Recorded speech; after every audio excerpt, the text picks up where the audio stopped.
High. দুপুরে একটা সুন্দর ভাত ঘুম দেওয়ার পর রান্নাঘরে চলে এসেছি ডিনারের প্রস্তুতিতে। আজ বানাবো রাজমা, আর সেটাই তোমাদের সাথে শেয়ার করব।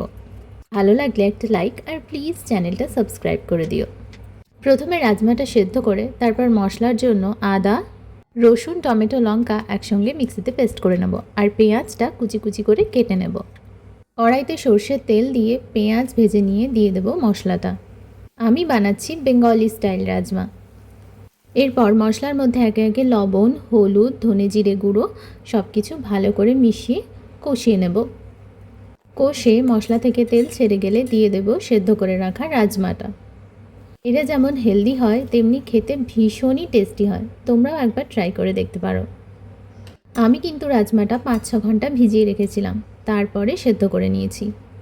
ফুটে গেলে ধনে পাতা দিয়ে গরম গরম রুটি বা ভাতের সাথে সার্ভ করে নাও।